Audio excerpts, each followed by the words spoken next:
बलूचिस्तान को गैर मुस्तहकम करने में बहुत से नासिर का हाथ है। दहशत गर्दों को भरपूर जवाब देंगे। वज़ीर दाखिला मोहसिन नकवी कहते हैं, नाराज लोगों से बात करेंगे लेकिन दहशत गर्दों से कोई बात नहीं होगी। दहशत गर्दी में टीटीपी मुलविस है, कुछ और कुव्वतें भी हैं। तहरीक तालिबान पाकिस्तान का हेडक्वार्टर अफगानिस्तान में है। दहशत गर्दों का बंदोबस्त करना है। आइंदा चंद दिनों में इक़दामात सामने आ जाएंगे। उसमें बहुत सारे बैरूनी अनासिर मौजूद हैं और जिनकी ख्वाहिश है कि बलूचिस्तान को डिस्टेबलाइज करना है, और उनमें बहुत सारे किरदार हैं और इंशाअल्लाह ताला आप देखेंगे कि उन सबको बेनकाब भी करेंगे। जो नाराज़ हैं उनको हम मनाएंगे, उनको हम अपने फेडरल और प्रोविंशियल गवर्नमेंट्स मिल के उनको साथ लेकर चलेंगी। लेकिन इन लोगों के साथ जो हमले कर रहे हैं, इनको कोई सूरत नहीं है कि हम इनको कहें कि जी ये नाराज़ बलोची। दहशतगर्द को दहशतगर्द की तरह जवाब देंगे। उसके बाद जो पॉलिटिशियंस हैं जिनके साथ बातचीत चलनी है, वो लीडरशिप अपना अलहदा हिकमत अमली बना रही है। एक तो जो दहशतगर्दी हो रही है उसमें TLP इन्वॉल्व है, जो पाकिस्तान में काफ़ी जगह हो रही है। जो कल वाली है इसमें कुछ और कुव्वतें भी इन्वॉल्व हैं। TLP ने अपना हेडक्वार्टर सारा का सारा अफगानिस्तान में रखा हुआ है और वो वहाँ से ऑपरेट कर रहे हैं। और इसका पॉलिटिकल सोल्यूशन के साथ साथ तो दहशतगर्दों का वैसे बंदोबस्त करना है। दोनों चीज़ों के ऊपर बात हो रही है और आपको जल्द उसके ऊपर चीज़ें मिलेंगी इंशाअल्लाह। बिलावल भुट्टो जरदारी का दहशतगर्दों के खिलाफ मुख्तलिफ मकामात पर 14 जवानों की शहादत पर गहरे दुख का इजहार। कहा, कौम अपने बहादुर सपूतों की कुर्बानी को कभी फरामोश नहीं करेगी। 21 दहशतगर्दों को जहन्नुम वासिल करने पर सिक्योरिटी फोर्सेस को शाबाश पेश करता हूं। दहशतगर्द छुपकर जितने वार करे, हमारे जवानों के हौसले हमेशा बुलंद हैं। दहशतगर्दी के खिलाफ जंग में हमारे फौजी जवानों की कुर्बानियां लाजवाल हैं। मैं और मेरी जमात एक बार फिर दहशतगर्दों को शिकस्त देने का आज़म दोहराते हैं। दहशतगर्दी के खिलाफ जंग जारी रहेगी। चेयरमैन PTI बैरिस्टर गौहर ने कहा है, दुनिया में कहीं कानून साजी छुपाकर नहीं की जाती। हुकूमत हर चीज छुपाकर करती है। अब कानून साजी को भी खुफिया रखा जा रहा है। किसी भी तरह के एक्सटेंशन की हम मुखालफत करेंगे।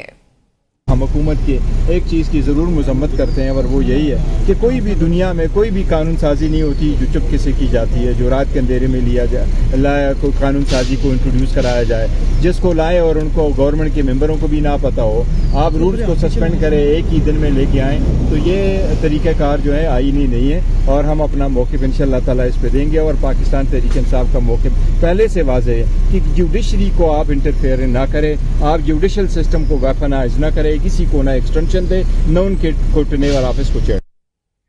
वानी PTI के हमशीर अलीमा खान का कहना है कि 8 सितंबर का जलसा हर हाल में होगा। हमारे पास सियासत के लिए वक्त नहीं। वानी PTI हमारा लीडर भी है और भाई भी।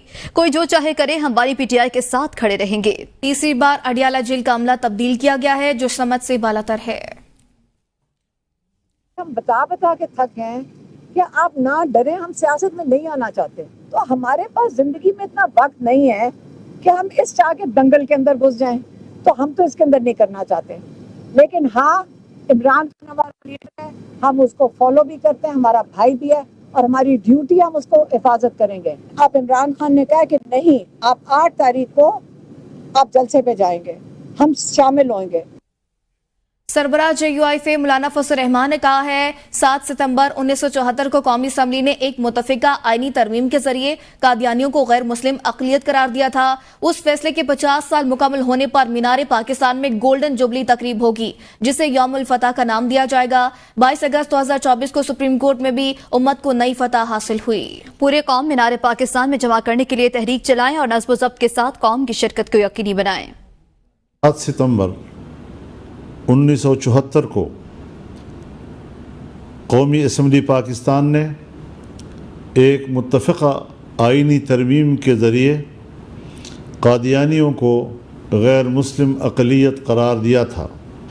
और 7 सितंबर 2024 को जब इस फ़ैसले के 50 साल पूरे हो रहे हैं, तो उसकी याद मनाने के लिए मीनार पाकिस्तान लाहौर पर गोल्डन जुबली मनाई जा रही है, जिसे यौमुल फतह का नाम दिया गया है।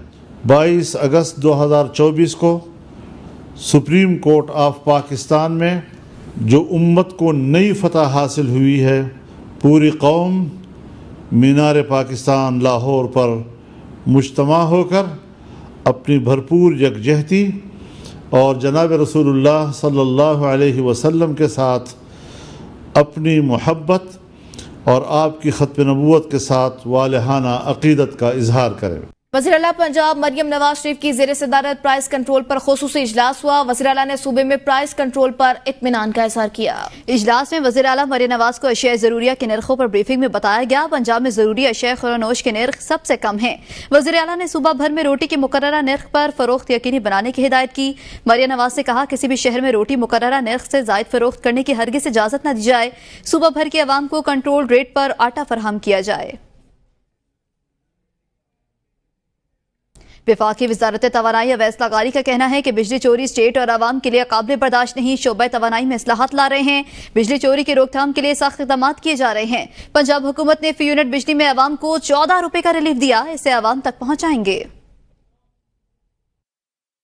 हम अपने जो चोरी का जो कम करने का हदफ है उसको बहुत एक ऊंचा म्यार रखें ताकि इस साल कम से कम आधे से ज़्यादा आपका जो नुकसान जो पिछले साल इस कंपनी ने किया था वो अगले साल आधे से कम हो नुकसान। हुकूमत पंजाब ने अपने ही इनिशिएटिव के ऊपर खुद हिम्मत करके और 200 से 500 यूनिट इस्तेमाल करने वाले सार्फिन को 14 रुपए फ़ी यूनिट जो तकरीबन 30% बिजली की कीमत की बनती है उसका एक रिलीफ दिया है हुकूमत पंजाब ने। हमारा ये फ़र्ज़ बनता है कि हमारा इदारा इस इतनी बड़ी रियायत को किसी भी सूरत में गलत तरीके से इस्तेमाल करके सार्फिन को उसके पूरे हकूक़ ना पहुँचाने की गलती ना करे। बानी पीटीआई और उनकी अहलिया बुशरा बीबी के खिलाफ 190 मिलियन पाउंड केस में नैब गवाह पर जिरा आज भी ना हो सकी। अदालत का सख्त इजहार बरहमी। पीटीआई वकला को जिरा के लिए आखिरी मौका दे दिया गया। अडियाला जेल रावलपिंडी में बानी पीटीआई और बुशरा बीबी के खिलाफ 190 मिलियन पाउंड केस की समाअत हुई। वकला सफाई की जानिब से समाअत 3 सितंबर तक मुलतवी करने की इस्तदा की गई। अदालत ने 10वीं मरतबा भी नैब गवाह पर जिरा न करने पर बरहमी का इजहार करते हुए रिमार्क्स में कहा हर तारीख पर मीडिया टॉक होती है, सियासी क़यादत मुलाकात करती है, प्रोसिक्यूशन समेत 200 से ज़ायद मुलाजमीन तैनात किए जाते हैं। सिर्फ रेफरेंस की कार्रवाई आगे नहीं बढ़ती। नैब के वकला ने भी वकला सफाई की जानिब से दायर दरख्वास्त की मुखालफत की। नैब वकला ने अदालत से कहा 12 वकला के वकालतनामे मौजूद हैं, पूछा जाए क्या ये रेफरेंस में वकील हैं या नहीं। इस पर वकला सफाई ने कहा हम इस रेफरेंस में वकील हैं लेकिन जिराह मरकजी वकला ही करेंगे। अदालत ने वकला सफाई की 3 सितंबर तक केस की समाअत मुलतवी करने की इस्तदा को मुस्तरद कर दिया और नैब गवाह पर जिराह के लिए वकला सफाई को मजीद एक मौका देते हुए रेफरेंस पर समाअत 29 अगस्त तक मुलतवी कर दी।